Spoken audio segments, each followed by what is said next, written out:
प्रभु यीशु मसीह के नाम में आप सबको जय मसीह की। प्रभु का धन्यवाद करते हैं, एक बार फिर से प्रभु ने हमें रूबरू होने में सहायता की। और आज का जो हमारा विषय है वह है प्रभु के भय में चलना। जी हाँ, यदि हम प्रेरितों के काम 9 अध्याय उसकी 31 आयत को पढ़ते हैं तो वहाँ पर यूँ लिखा है, इस प्रकार सारे यहूदिया और गलील और सामरिया में कलीसिया को चैन मिला और उसकी उन्नति होती गई और वह प्रभु के भय में और पवित्र आत्मा की शांति में चलती और बढ़ती गई। प्राथमिक कलीसिया के बारे में लूका ने जब लिखा तो लूका लिखता है कि कलीसिया को चैन मिला और उसकी उन्नति होती गई और वह प्रभु के भय और पवित्र आत्मा की शांति में चलती और बढ़ती गई। ध्यान दें कि वे प्रभु के भय में चल रहे थे। फिलिपियों की कलीसिया को जब पौलुस लिखता है तो फिलिपियों की पत्री उसकी 2 अध्याय 12 आयत में पौलुस कहता है, इसलिए हे मेरे प्रियो, जिस प्रकार तुम सदा से आज्ञा मानते आए हो वैसे ही अब भी ना केवल मेरे साथ रहते हुए पर विशेष करके अब मेरे दूर रहने पर भी डरते और कांपते हुए अपने अपने उद्धार का कार्य पूरा करते जाओ। आज के समय में डर और कांपने की धारणा बहुत लोकप्रिय नहीं है। लोग परमेश्वर के प्रेम, सहनशीलता और दया के बारे में सुनना अधिक पसंद नहीं करते। जब हम परमेश्वर के धार्मिक क्रोध, पवित्रता और न्याय की बात करते हैं तो कुछ लोग कहते हैं मेरा परमेश्वर ऐसा नहीं है, मेरा परमेश्वर क्रोध से भरा हुआ नहीं है। आज के समय में परमेश्वर के प्रेम और दया पर दिया गया जो जोर शायद पिछले युग के नरक, आग और गंधक के प्रचार की प्रतिक्रिया हो सकता है, लेकिन हम दूसरी चरम सीमा पर चले गए हैं। क्या इसलिए कई मसीही सेवकाइयों में बहुत सारी उदासी हो गई है, बहुत सारे मसीही सेवकाइयां नीचे जा रही हैं? क्या हम ये भूल गए हैं कि यदि हम लापरवाह रहे तो हमें किससे डरना चाहिए, किससे भय रखना है हमें? इस अध्ययन में हम 3 मुख्य बिंदुओं पर ध्यान देंगे। प्रभु के भय को परिभाषित करना और प्रभु के भय को समझना कि मसीही जीवन में प्रभु का भय क्यों जरूरी है, और यह सीखेंगे कि प्रभु का भय कैसे विकसित कर सकते हैं बिना किसी दूसरी चरम सीमा में जाए हुए। तो प्रभु के भय को अगर हम परिभाषित करें तो भय शब्द जो है, भय शब्द का जो अर्थ है वो इब्रानी शब्द यिर आह का अर्थ है, जिसका आंतक और भय। इसको हम इस तरह से भी परिभाषित कर सकते हैं, एक अद्भुत या भय उत्पन्न करने वाली वस्तु। परमेश्वर का भय जो है वह सम्मान और श्रद्धा में भी इसका तर्जुमा होता है।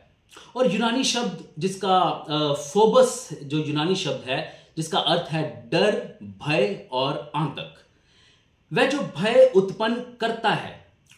प्रभु का भय का अर्थ अक्सर श्रद्धा और आदर से होता है, लेकिन क्या यह परिभाषा प्राप्त है? क्या अधिकतर लोग इसे सही अर्थ में समझते हैं? प्रभु के भय में कांपने का भाव भी होना चाहिए, जैसे कि पौलुस ने फिलिपियों 2 अध्याय उसकी 12 में डर और कांपने का उल्लेख किया है। यूनानी शब्द ट्रोमोस का अर्थ भय से कांपना है, जैसा कि यीशु ने सिखाया कि हमें परमेश्वर से डरना चाहिए। मत्ती 10 अध्याय उसकी 28 आयत में, जहां पर लिखा है, जो शरीर को घात करते हैं पर आत्मा को घात नहीं कर सकते, उनसे मत डरना, पर उसी से डरो जो आत्मा और शरीर दोनों को नरक में नष्ट कर सकते हैं। प्रभु का भय में कौन सी भावनाएं शामिल होनी चाहिए? पहली है श्रद्धा और आदर, और दूसरी है परमेश्वर को दुख पहुंचाने से डरना, या फिर ऐसे काम करने जिनसे परमेश्वर को दुख ना पहुंचे। जब कोई व्यक्ति परमेश्वर के खिलाफ पाप करे और पश्चाताप ना करे तो उसमें भय और कांपने की भावना जरूर आनी चाहिए। अगर वो पाप करता है और पश्चाताप नहीं करता है तो इसका मतलब उसके अंदर परमेश्वर का भय नहीं है।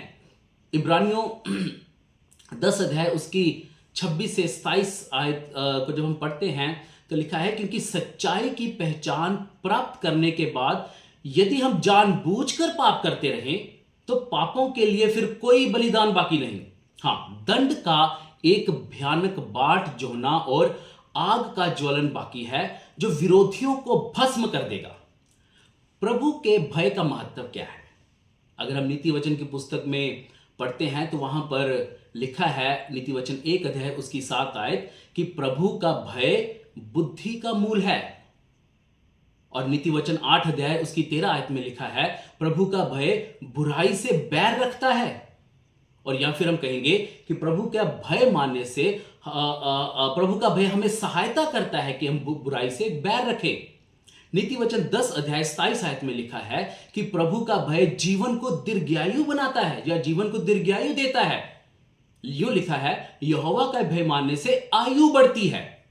नीति वचन 14 अध्याय उसकी 26 से 27 आयत को जब हम पढ़ते हैं तो लिखा है, प्रभु का भय आत्मविश्वास और जीवन का स्रोत है। वो हमें आत्मविश्वास देता है, हमें दृढ़ बनाता है, हमारे जीवन का सोता है यहोवा का भय। 27 आयत में यूं लिखा है। और नीति वचन 16 अध्याय उसकी 6 आयत को जब हम पढ़ें तो लिखा है, प्रभु का भय पाप से दूर रखता है हमें। 6 में यूं लिखा है, अधर्म का प्रायश्चित कृपा और सच्चाई से होता है और यहोवा के भय मानने के द्वारा मनुष्य बुराई करने से बच जाते हैं। जी हाँ, परमेश्वर का भय मानने से हम बुराई से बचते हैं।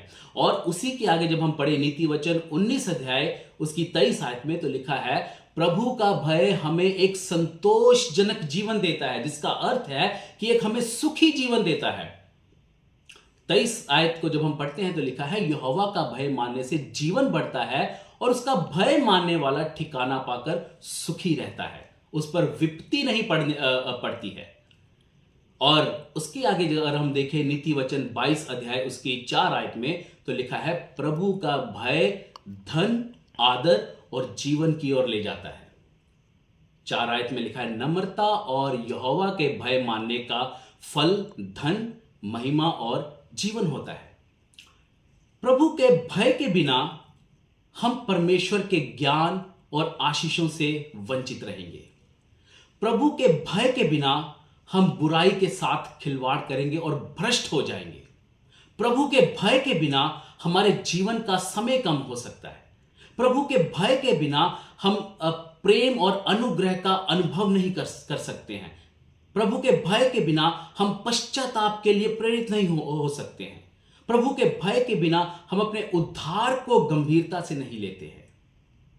प्रभु के भय को विकसित हम कैसे कर सकते हैं? प्रभु का भय परमेश्वर के वचन से आता है। रोमियो 10 अध्याय उसकी 17 आयत में लिखा है, विश्वास सुनने से आता है और सुनना परमेश्वर के वचन के द्वारा होता है। और जब हम व्यवस्था विवरण 31 अध्याय उसकी 10 से 13 आयत को पढ़ते हैं तो वहां पर कहा गया है कि परमेश्वर का भय जो है, जब हम परमेश्वर के भय को मानते हैं, परमेश्वर के भय को सीखते हैं, तो हर एक काम जो है परमेश्वर के भय के अनुसार हमें करना है। मूसा कहता है कि 7 वर्ष के बीतने पर, अर्थात छुटकारे के वर्ष में झोपड़ी वाले पर्व पर, जब सब इस्राएली तेरे परमेश्वर यहोवा के उस स्थान पर जिसे वह चुन लेगा आकर इकट्ठे हो, तब वह व्यवस्था सब इस्राएलियों को पढ़कर सुनाना।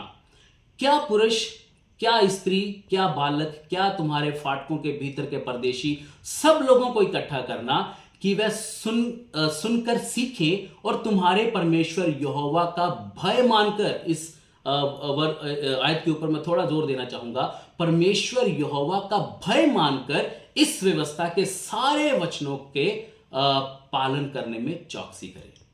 जी हाँ, जब हम परमेश्वर के भय को मानते हैं, परमेश्वर का भय अपने अंदर रखते हैं, तो परमेश्वर की हर एक आज्ञा को हम मानते हैं। और उसी के आगे लिखा है, और उनके बच्चे जिन्होंने ये बातें नहीं सुनी वह भी सुनकर सीखे कि तुम्हारे परमेश्वर यहोवा का भय उस समय तक मानते रहे जब तक तुम उस देश में जीवित रहो जिसके अधिकारी होने को तुम यरदन पार जा रहे हो। परमेश्वर ने ये आज्ञा सब इस्राएलियों को दी है और इवन उनके बच्चों को भी कहा है कि परमेश्वर के भय को मानना है। सही संतुलन बनाए रखना बहुत जरूरी है। हमें संपूर्ण बाइबल पढ़नी चाहिए। केवल परमेश्वर के प्रेम पर ध्यान देने से हम उसके न्याय और पवित्रता को भूल सकते हैं। केवल न्याय और दंड पर ध्यान देने से हम उसकी दया और अनुग्रह को बोल सकते हैं। जी हाँ, अगर अंत में मैं कहूं तो परमेश्वर को पवित्र लोगों की सभा में अत्यंत भय मानना चाहिए और उन सबके द्वारा आदर किया जाना चाहिए जो उसके नजदीक है, जो उसके समीप है। भजन संहिता 89 उसकी 7 आयत यही कहती है। और फिलिप्पियों 2 अध्याय उसकी 12 आयत कहती है कि हमें डर और कांपते हुए अपने उद्धार का कार्य करना है। इब्रानियों 4 की 1 में लिखा है, इसलिए हम डरे कि कहीं ऐसा ना हो कि कोई उस विश्राम में पहुंचने से रह जाए। और दूसरा कुरिन्थियों 7 और उसकी 1 आयत में लिखा है, क्या आप परमेश्वर के भय में पवित्रता को सिद्ध कर रहे हैं? जी हाँ मेरे अजीजों, क्या हम परमेश्वर के भय में चल रहे हैं? क्या हम परमेश्वर के भय में अपना जीवन बिता रहे हैं? अगर नहीं तो आज से आइए हम ये निर्णय लें कि मैं अपना संपूर्ण जीवन परमेश्वर के भय में होकर गुजारूंगा, ताकि परमेश्वर की आज्ञाओं को मैं पूरा कर सकूं, ताकि परमेश्वर को अपने हृदय में बसा सकूं। इन वचनों के द्वारा प्रभु आप सबको आशीष दे। सबको जय मसीह की। God bless you.